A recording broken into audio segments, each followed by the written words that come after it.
नमस्कार, मैं हूँ डॉक्टर राजीव पथरी और आप देख रहे हैं लाइव हिंदुस्तान चर्चा। आज हम चर्चा करने जा रहे हैं कि 13 उपचुनाव सबसे हॉट सीट मानी जा रही है, मिसेस सीएम वहाँ से प्रत्याशी हैं। लेकिन वहाँ पे क्या भाजपा के अंदर भी कोई सियासत चल रही है गहरी? क्योंकि वहाँ के पूर्व प्रत्याशी और पूर्व मंत्री रहे ओबीसी वर्ग के बड़े नेता रमेश धवाला को आखिरकार क्यों नहीं मना मना पाई भाजपा? और माना जा रहा है, बड़े-बड़े राजनीतिक पंडित कह रहे हैं कि कमलेश ठाकुर की जीत का सीधा फ़ॉर्मूला रमेश धवाला से होकर निकल गुज़र रहा है। रमेश धवाला का इस प्रचार से दूर रहना और होशियार सिंह ने देरी से उनके घर का दरवाज़ा खटखटाया, लेकिन उसके बाद फिर से उन्होंने एक ऐसा बयान दाग दिया कि उनका एक ओबीसी वर्ग जो उनके साथ चलता रहा है क्योंकि ज्वालामुखी विधानसभा क्षेत्र में देरा नगर परिषद भी आती थी कभी और उसके साथ की कई पंचायतें और सारी ओबीसी बाहुल्य पंचायतें हैं ये। वहाँ पे धवाला का एक ज़बरदस्त फैन फॉलोइंग है और लंबे समय से है, वो 98 से लेके है। तो उसका क्या असर मिलेगा? जयराम ठाकुर पे सवाल उठने शुरू हो गए हैं कि नेता प्रतिपक्ष जयराम ठाकुर वो बार-बार रमेश धवाला बोलते रहे कि उन्होंने मेरे से 1.5 साल में बात नहीं की है। अब मेरे पास वो आए नहीं, जब आएँगे तो मैं बात करूँगा। लेकिन जयराम ठाकुर जी कल भी लास्ट में पहुँचे देरा में, लेकिन उनके घर तक नहीं गए। क्या जयराम ठाकुर कोई सियासत खेल गए हैं देरा में? क्योंकि वहाँ के प्रभारी जो हैं चुनाव के, पार्टी के प्रदेश अध्यक्ष डॉक्टर राजीव बिंदल हैं। देरा वो के प्रभारी के तौर पे वो काम कर रहे हैं। हमीरपुर अनुराग जी को दायित्व दिया गया है, नालागढ़ जयराम ठाकुर जी को दिया गया। कहीं ये इंटरनल सियासत कमलेश ठाकुर को विधानसभा तो नहीं पहुँचा देगी? आज हम इसी विषय पे चर्चा करने जा रहे हैं। हमारे साथ चर्चा में भाग ले रहे हैं प्रेम कौशल जी हैं, कांग्रेस पार्टी के मुख्य प्रवक्ता हैं, संजय शर्मा जी हैं, भाजपा के प्रदेश के वरिष्ठ प्रवक्ता हैं और उदयवीर पठानिया जी जो कई दिनों से देरा में सक्रिय हैं। इन्होंने बाकी हलकों का दौरा हमीरपुर से आगे नहीं बढ़े, ये नालागढ़ तक भी नहीं पहुँचे। देरा में दिन-रात इन्होंने देखा है क्या सियासी घटनाक्रम चल रहा है। तो उदयवीर पठानिया जी क्या है कि आपको लगता है कि किसी सोची-समझी सियासत के तहत जयराम ठाकुर ने धवाला को एक बार भी मनाने की कोशिश नहीं की है? जी, उदयवीर जी। डॉक्टर साहब, ये सोची समझी सियासत नहीं है, ये एक्चुअल में देखा जाए तो भूल भुलैया वाली सियासत है। और इस भूल भुलैया को जो बनाने का खाका था वो खुद भाजपा नेताओं ने तैयार किया। और इसमें अगर मैं ये कहूँ कि जो एक इस भूल भुलैया से निकल कर जो रास्ता निकलना था वो निकलना था रमेश चंद्र धवाला के घर से। लेकिन उस घर से ही बीजेपी ने नाता तोड़कर रख लिया। अब जो जिन नेताओं का ज़िक्र किया जा रहा है कि वो मनानेंगे, अब सवाल उठता है कि क्या रमेश चंद्र धवाला का जो कद है, वो ऐसा है कि जो एक तरह से अगर मैं सामान्य भाषा में बात करूँ कि सेकंड लाइन और थर्ड लाइन ऑफ लीडरशिप के नेताओं के मनाने से उन्होंने मानना था, बिल्कुल नहीं मानना था।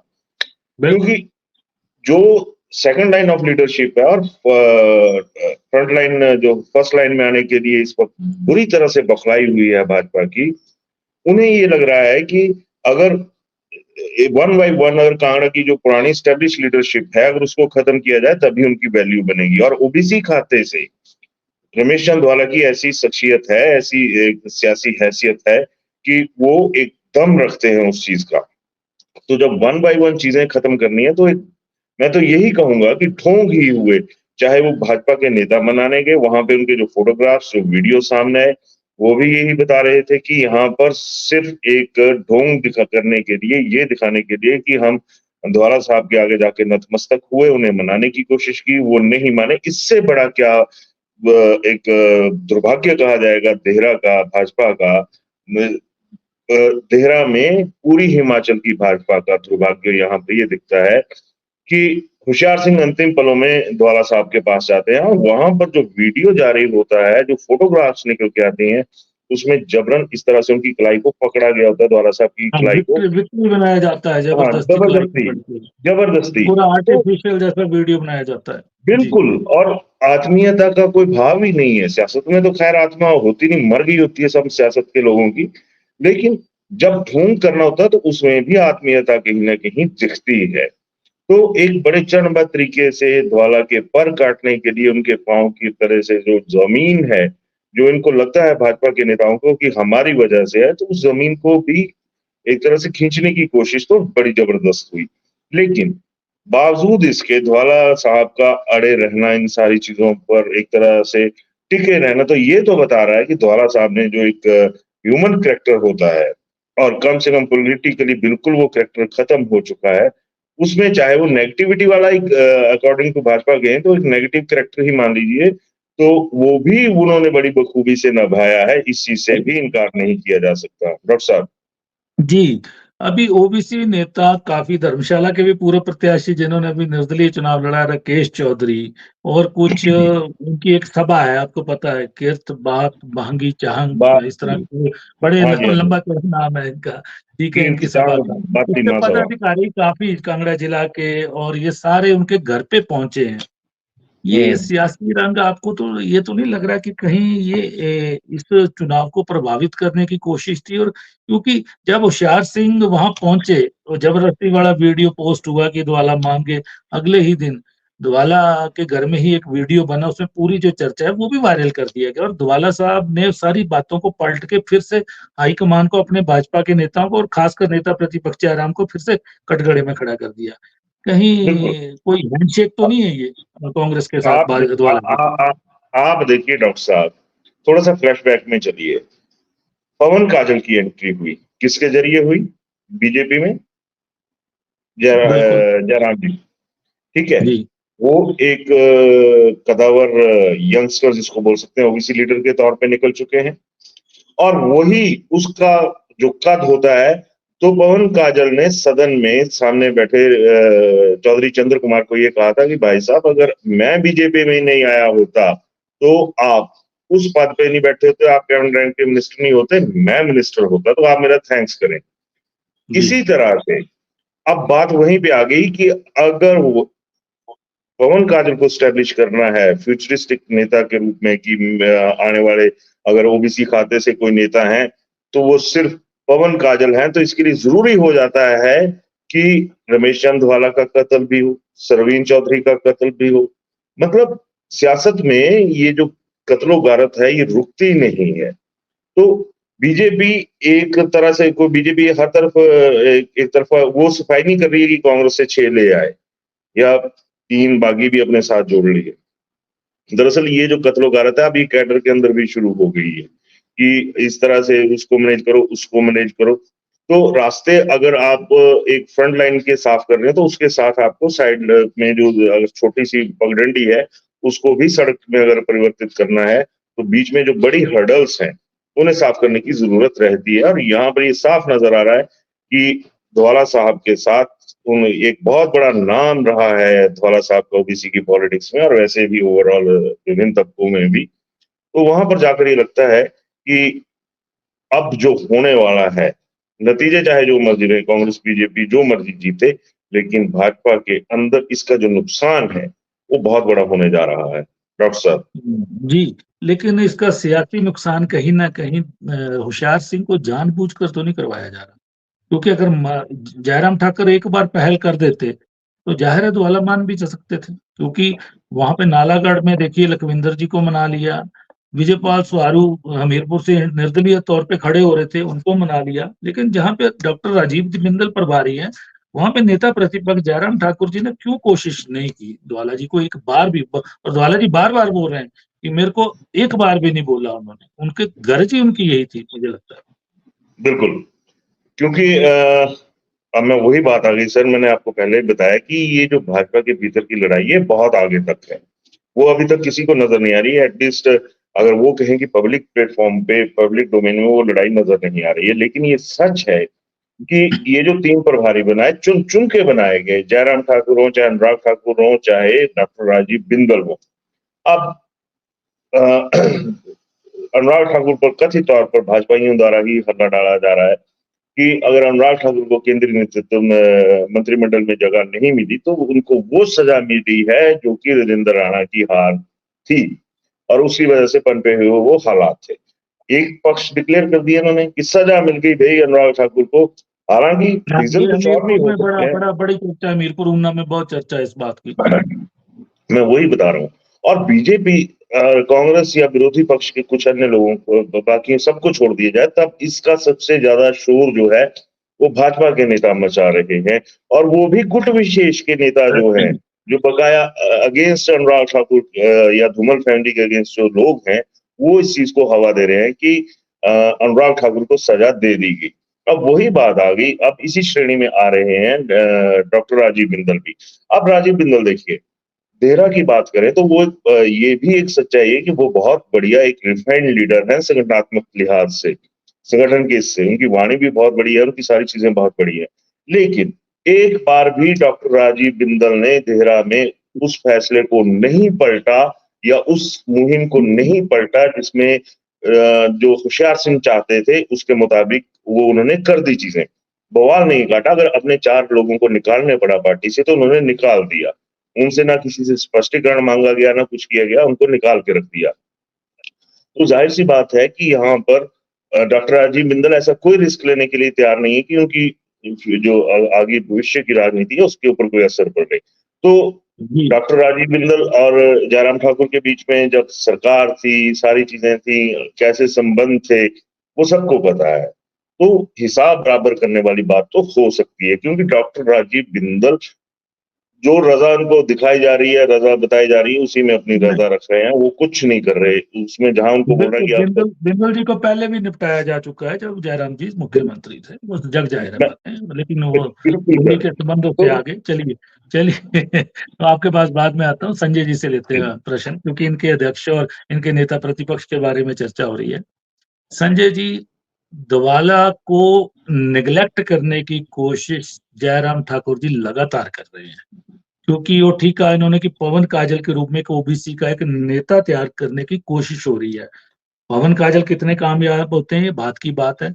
सरवीन चौधरी भी लगभग सियासत से उनको भी दूर कर दिया गया, लेकिन देहरा चुनाव, दवाला का अपना विधानसभा क्षेत्र, वहां पे जरूरी क्यों नहीं समझा? दवाला कई बार इशारा कर चुके, बोल चुके मीडिया में कि जयराम जी ने मुझसे 1.5 साल में बात नहीं की, अब यहाँ आ रहे हैं लेकिन मुझसे कोई चर्चा नहीं कर रहे हैं।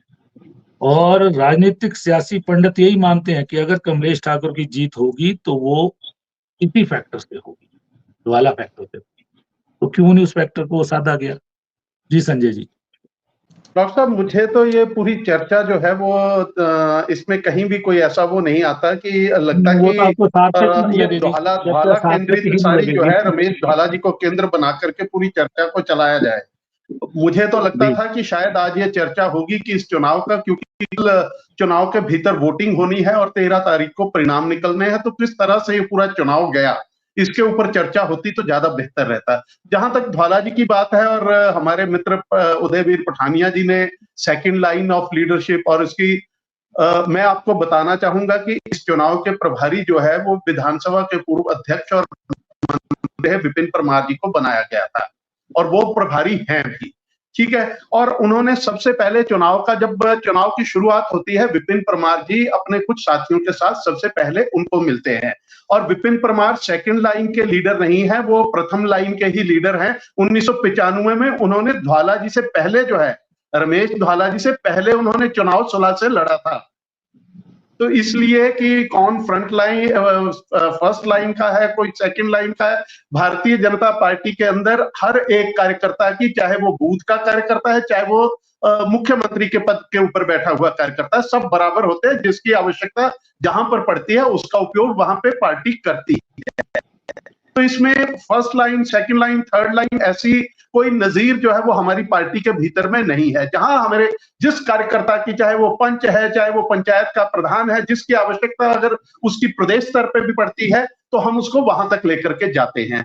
जहां तक रमेश ढाला पार्टी के वरिष्ठ नेता हैं, पार्टी के लिए उन्होंने बहुत संघर्ष किया है, पार्टी के लिए उन्होंने त्याग किया है, और पूरी पार्टी मानती है कि आखिरकार राजनीति के अंदर किसी का भी मकसद होता है मंत्री या मुख्यमंत्री तक बनना प्रदेश स्तर के ऊपर। और उनको 1998 में उनका किडनैप करके वीरभद्र सिंह जी ने अपनी सरकार बनाने के लिए उनको किडनैप करके और उनको मंत्री भी बना दिया। यहां तक कि उनको ओक ओवर में, जो मुख्यमंत्री का आधिकारिक निवास है, वहां पर 2 महीने के लिए उनको रखा। चाहे वो मंत्री के नाते भी, चाहे उनको कैद में ही रखा, उनको किसी से मिलने नहीं दिया जाता था। अगर कार्यालय में भी वो अपने जाते थे तो वहां पे भी कुछ लोग बिठाए जाते थे। तो पार्टी में अब कौशल जी ऐसा है कि अगर ज्वाला जी को केंद्रित करके अगर चर्चा चली है तो ज्वाला जी की पूरी जो है, मैं ज्वाला जी का ये सबको पता है, सबको पता है। मेरा ये त्याग रहा है उसके ऊपर भी सवाल है, उसके ऊपर भी जाऊंगा।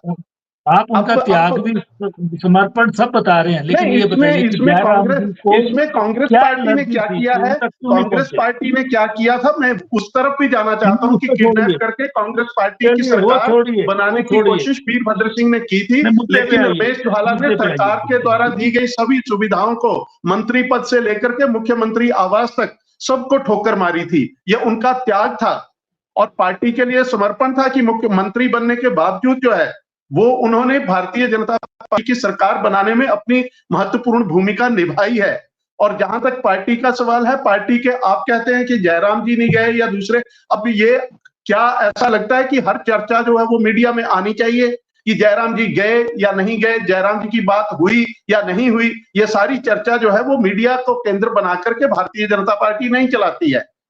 जयराम जी का शायद कल भी देहरा में थे और उनकी उनसे बात हुई होगी। और क्या आपको लगता है कि रमेश ज्वाला, ने यह कहा कि मैं पार्टी के निर्णय के खिलाफ जो है वो जा रहा हूं और मैं लोगों के बीच में जाऊंगा और पार्टी को वोट नहीं डालने के लिए जाऊंगा? उन्होंने कहा मैं काम नहीं करूंगा लेकिन मेरे परिवार के और मेरे जितने लोग हैं पार्टी के लिए वोट करेंगे।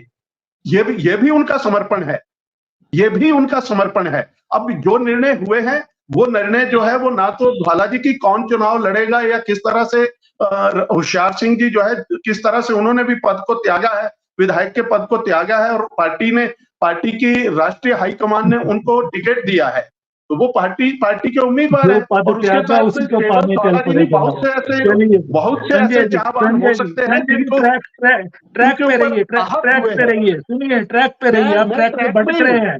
सुनिए बात सुनिए। डॉक्टर साहब आप क्या सुनना चाहते हैं मेरे मुंह से? मैं ज्वाला जी के लिए जो है क्या मैं कुछ ऐसे शब्द प्रयोग करूं जो आपको सुटेबल हो?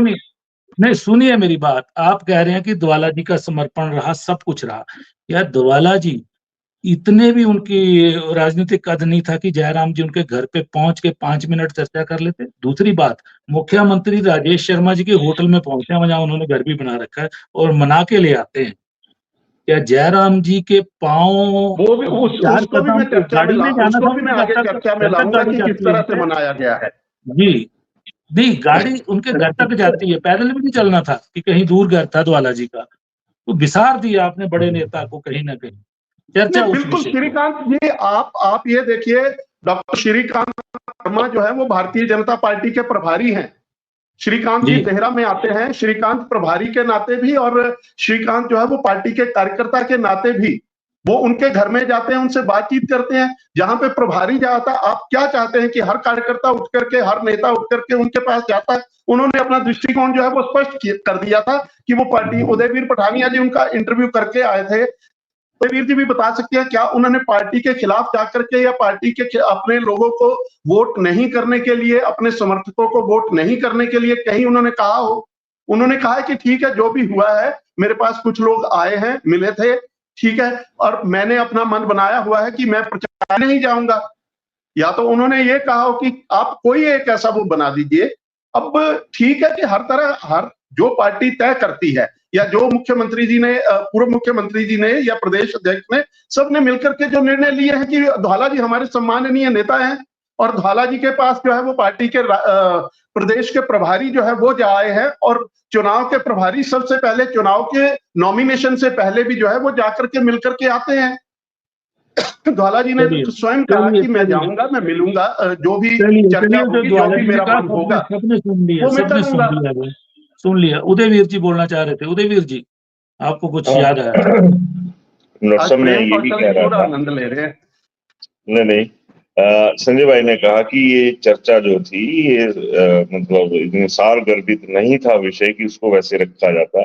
संजय भाई, आपने तो एक बात साबित कर दी कि जिस तरह से आपने तेवर दिखाए हैं उससे तो एक बात साबित हो गई कि जो चर्चा का विषय था वो सारगर्भित था, है ना, इसी से इनकार नहीं कर सकते। दूसरी बात, आपने विपिन परमार का नाम लिया, मैंने किसी का नाम का जिक्र नहीं किया था कि मैंने फर्स्ट लाइन और सेकंड लाइन लीडरशिप का जिक्र किया था, तो आपने विपिन परमार जी का जिक्र कर दिया। मैंने अपना, क्योंकि चुनाव के प्रभारी वो थे, तो जो प्रभारी होता है सबसे पहले जिम्मेदारी उसी की होती है Udayveer ji. Second line of leadership, first of line leadership जो कांगड़ा में ये चला हुआ है, ये वही चीजें हैं संजय भाई जिनका मैं जिक्र कर रहा हूँ कि कहाँ पे क्या हो रहा है।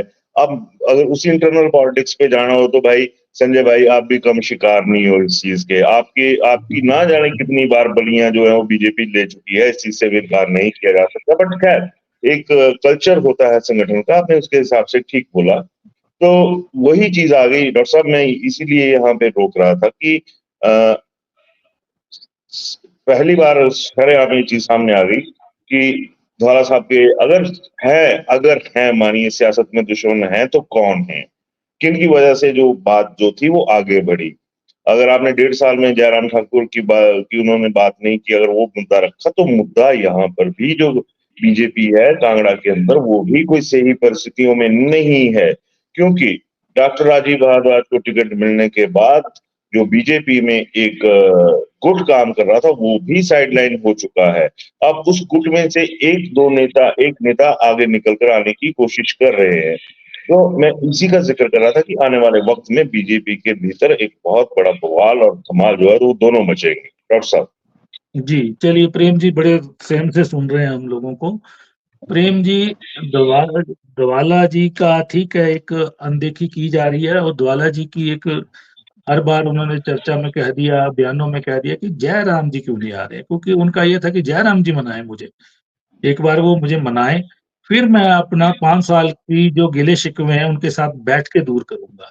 लेकिन वो कोशिश नहीं हुई। वहीं पे सियासी पंडित यही कह रहे हैं कि दवाला की नाराजगी जो है वो कहीं ना कहीं कमलेश ठाकुर के लिए बड़ी एक उपहार जैसी साबित होगी इस चुनाव में। और हथियार सिंह जाते हैं, अगले दिन दवाला फिर पलटते हैं और वीडियो भी जारी कर देते हैं। और ये भी एक बीजेपी के भी एक बड़े नेता एक अंदर चर्चा कर रहे हैं कि कहीं दवाला शुरू से ही मुख्यमंत्री सुखविंदर सिंह सुक्खू के साथ तो नहीं मिल गए थे। ये एक चर्चा भी चल रही है कहीं ना। डॉक्टर साहब, ये जो दवाला साहब को लेके आज आपने चर्चा का विषय रखा है, ठीक है, इसके मुख्य बिंदु में रमेश दवाला जी हैं, लेकिन कमोवेश भारतीय जनता पार्टी में स्थिति पूरे प्रदेश में है इस वक्त। मैं पहले अपनी बात कर लूं। आपने कहा कि इस चर्चा में भी ये चीज आई कि दवाला जी जो है वो वहां से रास्ता निकलेगा कमलेश जी की जीत का। मैं पहली बात तो ये स्पष्ट करना चाहता हूँ कि कांग्रेस पार्टी अपनी ताकत के आधार के ऊपर इस चुनाव मैदान में उतरी है। कमलेश जी को भी उसी ताकत के आधार के ऊपर कांग्रेस पार्टी ने प्रत्याशी बनाया है। हमने सबसे पहले चुनाव का जो प्रचार है, कैंपेन शुरू होने से पहले अपने घर को ठीक किया। हमारे डॉक्टर साहब में नाराजगी थी, पिछले वो प्रत्याशी थे, उनको इस बार टिकट नहीं दिया गया, नाराज थे, उन्होंने कुछ थोड़ी बगावत भी की, उन्होंने अपना रोष प्रकट भी किया। सबसे पहले कांग्रेस पार्टी ने और हमारे नेतृत्व ने उनसे बात करके उनका जो गुस्सा था, उनका जो रोष था, उसको खत्म करके उनको अपने साथ लिया और फिर हम चुनाव प्रचार में आगे बढ़े। तो मैं ये कहना चाहता हूँ कि ये चुनाव हम सबसे पहले हमने अपना घर ठीक किया, उसके बाद हम एक पॉजिटिव कैंपेन के साथ इस चुनाव में उतरे हैं और अपनी ताकत के आधार पर उतरे हैं। ये भारतीय जनता पार्टी के अपने अंदर के मसले हैं। मैं संजय भाई को सुन रहा था, मैं अगर मेरे पास होते संजय भाई, मेरे से छोटे उम्र में, इनकी पीठ जरूर थपथपाता, क्योंकि जब कुछ पार्टी के पक्ष में को बचाव करने की कोई तर्क नहीं होते हैं, तब भी किसी न किसी तरीके से 10 मिनट का जो समय इनका होता है वो पूरा कर लेते हैं संजय जी। किसी न किसी तरीके से अच्छे सिपाही है भारतीय जनता पार्टी के। लेकिन इस मुद्दे के ऊपर मैं समझता हूँ कि ज्यादा कोई इनके जो तर्क थे उनमें कोई सत्यता नहीं थी। विपिन परमार जी का जिक्र इन्होंने किया कि वो प्रभारी थे वहां के। कांगड़ा जिला में जो स्ट्रगल ऑफ लीडरशिप चल रहा है उसके केंद्र बिंदु में है ही विपिन परमार। आने वाले समय में उन्हीं की महत्वाकांक्षा है कि वो कांगड़े का सबसे बड़ा चेहरा बनके जो है वो उभरे, और सारे जो है जो उनके मुकाबले में टक्कर देने वाले नेता जो थे उनको किस तरीके से निपटाया जाए। तो कांगड़ा में राजनीति करने वाले जो है, मैं समझता हूँ भारतीय जनता पार्टी में विपिन परमार हैं। अब बात आती है जयराम ठाकुर जी की और दवाला जी, जिस विषय के ऊपर आपने आज की चर्चा रखी है। देखिए संजय जी ने बड़ी स्तुति की रमेश धवाला जी के, उसमें बहुत बड़े-बड़े इन्होंने कसीदे पढ़े कि बहुत समर्पित कार्यकर्ता हैं। पहली बात संजय जी मैं आपको ये कहना चाहता हूँ कि जब 1998 में रमेश धवाला जी को कांग्रेस की सरकार में मंत्री बनाया गया था, उन्होंने शपथ जो ली थी, आपको इतना तो इल्म है कि कोई भी मंत्रिमंडल में शामिल होता है तो उसको शपथ जो है वो माननीय राज्यपाल दिलाते हैं। तो किसी राज्यपाल के सामने वो शपथ ले रहे हैं, तो अपनी मर्ज़ी से उन्होंने शपथ ली, अपनी मर्ज़ी से वो सरकार में शामिल हुए। बाद में कुछ गणित इधर-उधर हुआ, कुछ मैनेजमेंट भारतीय जनता पार्टी ने किया, कुछ हमारे साथ धोखा हुआ, वो मिला के चलो वो सरकार बन गई। धवाला जी दूसरी सरकार में भी मंत्री बन गए। लेकिन जितनी तारीफ आपने धवाला जी की, उतनी ही पीड़ा का जो इज़हार है, रमेश धवाला भारतीय जनता पार्टी की सरकार में बतौर विधायक करते रहे हैं लगातार। रमेश धवाला कांगड़ा जिला के ऐसे नेता हैं जिनको जयराम ठाकुर जी की सरकार के शासनकाल में अपने ही विधायक को भारतीय जनता पार्टी के शासनकाल में लगातार अपमानित किया जाता रहा, लगातार प्रताड़ित किया जाता रहा और ये चीजें रमेश धवाला लगातार मीडिया में आके भी बोलते रहे हैं, ये किसी से छुपा नहीं है। तो ये जो जयराम ठाकुर जी वहां नहीं गए या जा नहीं पाए, मैं समझता हूँ कि कहीं न कहीं वो धवाला जी को जानते हैं कि दबंग हैं और मुँह फट हैं, जो कहना होता है कह देते हैं। कई बार एक ऐसी स्टेज पे आदमी पहुँच जाता है, जब उसको लगता है कि अब मेरा कोई स्टेक नहीं है, मेरा कोई चीज़ जो है वो स्टेक पे नहीं है और जब आदमी को लगता है कि मेरा स्टेक पे कुछ भी नहीं है, तब आदमी और ज़्यादा दबंग हो जाता है और मैं समझता हूँ कि रमेश धवाला अब अपने राजनीतिक जीवन के उसी पड़ाव पर पहुँच चुके हैं, जब उनको किसी से ना कोई लालसा है, ना किसी से कोई डर है। तो जयराम ठाकुर अगर कहीं न कहीं अगर रमेश धवाला के यहाँ नहीं गए हैं, आपने कहा कि मीडिया में थोड़ी बताना है कि गए कि नहीं गए, तो रमेश धवाला तो खुद कह रहे हैं, मीडिया में बताने की या मीडिया की चर्चा की तो बात ही नहीं है। रमेश धवाला खुद कह रहे हैं कि जयराम ने मेरे से पिछले 1.5 साल से बात ही नहीं की। तो इसलिए ये तो जयराम ठाकुर के बारे में रमेश धवाला जी खुद कह रहे हैं और जयराम ठाकुर इसलिए नहीं गए, मैं समझता हूँ कि उनको पता है कि उन्होंने 5 वर्ष के अपने शासनकाल में किस तरीके से धवाला जी को प्रताड़ित किया है, उत्पीड़ित किया है और किस तरीके से उनकी उपेक्षा हुई है। रमेश धवाला विधायक थे लेकिन उनकी चलती नहीं थी सरकार के अंदर। तो वो कई तरह के इस तरह के दौरों से गुजरे हैं, उनके जो अपने रोष है, गुस्सा है, अपनी जगह है। और डॉक्टर साहब एक चीज़ मैं बड़ी उससे कहना चाहता हूँ कि भारतीय जनता पार्टी की अब जो स्थिति है, ये जेपी नड्डा ने भारतीय जनता पार्टी को आउटसोर्स कर दिया है। और इस that is headed by Harsh Mahajan. Harsh Mahajan and company को आउटसोर्स कर दी गई है भारतीय जनता पार्टी और इसके जो बाकी इस कंपनी के डायरेक्टर हैं, मेंबर हैं, वो है ये जो दल बदलू है, चाहे वो इंडिपेंडेंट निर्दलीय हैं जो अब चुनाव 3 सीटों पे हो रहे हैं या 6 जो पुराने हैं, वो उस कंपनी के हर्ष महाजन के साथ डायरेक्टर हैं। भारतीय जनता पार्टी की स्थिति हिमाचल प्रदेश में बहुत बुरी है, बहुत बुरे हालात से भारतीय जनता पार्टी गुजर रही है और जनता पार्टी के अति महत्वाकांक्षी नेताओं ने सरकार को तोड़ने का प्रयास किया और उस चक्कर में वो भारतीय जनता पार्टी का बंटाधार उन्होंने कर दिया। भारतीय जनता पार्टी में अपरिपक्व नेतृत्व है।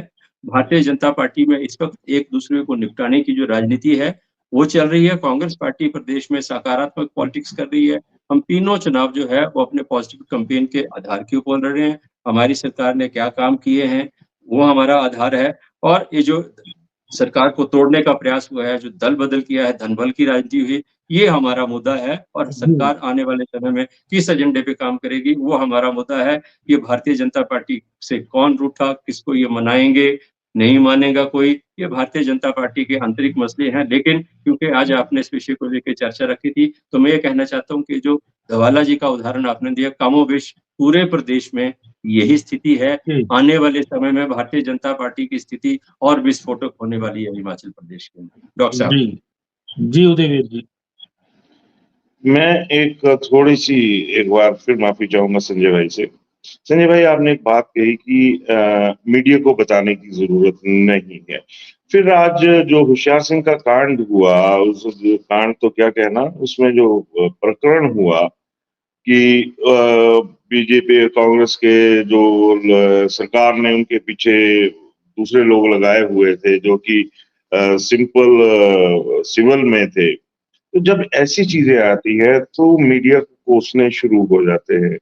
तो अब खुद उसी वीडियो में होशियार सिंह ने ये कहा है कि मेरी तरफ वीडियो करो, मेरी तरफ कैमरा करो, मैंने कुछ बताना है। तो अगर मीडिया धवाला साहब की बात को लेकर कि क्या बात हुई, क्यों हुई, फिर वही वीडियो जो थे वो मीडिया को दिए, वहां पर कोई मीडिया कर्मी नहीं था। वहां पर आप बीजेपी के नेता अंधेरे में गए, वहां पर उन्होंने जबरन वो एक तरह से कहे कि फीलिंग्स देने वाला वीडियो प्रोड्यूस करवाया और वो वीडियो सामने आया।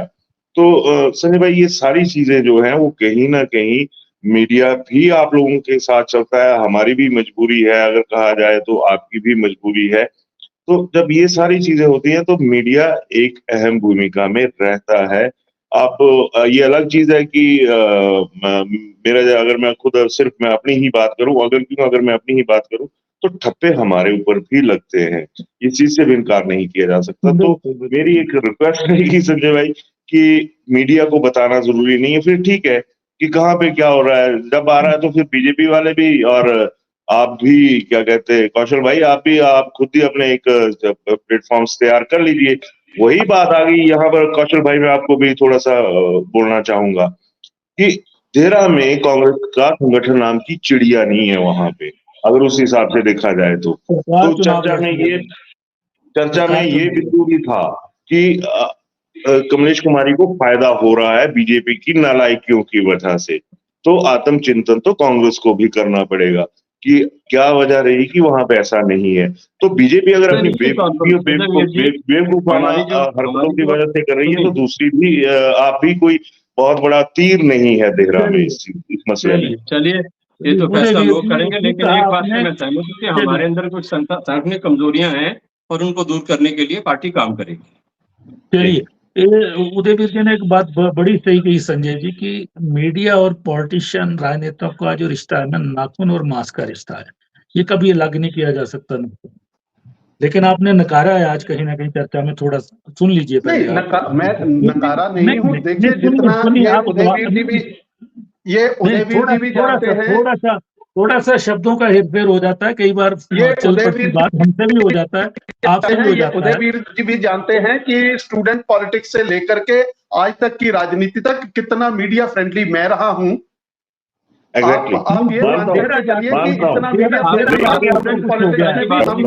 प्रदेश के नंबर 1 पेज पे छपते रहे हैं। तो इसलिए मीडिया के सम्मान की जितनी चिंता पार्टी के अंदर हमने करी है, उतनी शायद मीडिया ने भी अपने स्वयं के लिए नहीं सोचा होगा। आपने जो कहा वो अच्छा नहीं लगा। चलिए ठीक है, वो अलग चीज है कि विषय क्या होंगे, कितना विषय को मीडिया के बीच में लाना है, कितना विषय जो है वो मीडिया से अलग रखना है। तो ये सारी चर्चा रहती है। नहीं, विषय पॉलिटिशियन तय नहीं करेंगे, पत्रकार तय करेंगे कि हमने क्या लिखना है, हमें क्या ठीक लग रहा है और हमने क्या बोलना है। होनी चाहिए चर्चा तो इस बात के ऊपर होनी चाहिए कि सुखविंदर सिंह सुक्खू ने राजनीति का आपदा के अंदर जो है वो अवसर कैसे ढूंढ करके सुखविंदर सिंह सुक्खू जी ने अपनी पत्नी को चुनाव लड़वाया, इसके ऊपर अगर चर्चा होती तो वो भी ज्यादा बेहतर रहता है। चर्चा तो इस पर भी जरूरी है कि आपने शाहरुख को चुनाव में लड़वाया। चर्चा को विराम देते हैं। तो आज हम चर्चा कर रहे थे कि देहरा के उपचुनाव में कहीं ना कहीं रमेश धवाला की जो अनदेखी है उसको दूर करने की कोशिश नेता प्रतिपक्ष जयराम ठाकुर द्वारा नहीं की गई। उनके गिले शिकवे जो सारे थे धवाला के, वो जयराम ठाकुर जी के साथ थे, क्योंकि 5 साल वो मुख्यमंत्री रहे। लेकिन ज्वालामुखी के वो पहले विधायक थे, चेयरमैन भी थे कैबिनेट रैंक के। स्थानीय पार्टी के पदाधिकारी और बड़े संगठन के पदाधिकारियों की वजह से जयराम जी ने उनको हाशिए पे रखा। धवाला जी ने खुद कहा 5 साल जलालत सही है, आगे नहीं सहूंगा। फिर उनको देहरा से टिकट दिया गया, हालांकि उनका आपको जो घर है देहरा में आता है डिलिमिटेशन के बाद, और देहरा की एक बेल्ट पे उनका प्रभाव भी है, ओबीसी वोटर में भी उनका प्रभाव है। लेकिन भाजपा के नेता मानने को तैयार नहीं है कि धवाला जी का ओबीसी वर्ग में कोई प्रभाव रहा है अब, क्योंकि वो पवन काजल को एक बड़ा नेता बनाने की कोशिश कर रहे हैं। कांग्रेस के अंदर चर्चा है कि धवाला की नाराजगियों का लाभ कमलेश ठाकुर को मिल रहा है। भाजपा के बड़े नेता भी कई चर्चा कर रहे हैं कि धवाला को साथ लिया जाता तो होशियार सिंह का बेड़ा पार हो जाता। लेकिन चलिए, कुछ भी हो सकता है, चुनाव के निर्णय कुछ भी आ सकते हैं, लेकिन ये कमजोरी कहीं ना कहीं चुनावों में दिखेगी। तो आज हमने इसी विषय पे चर्चा की, आप सबने चर्चा में भाग लिया, आप सबका धन्यवाद करता हूँ।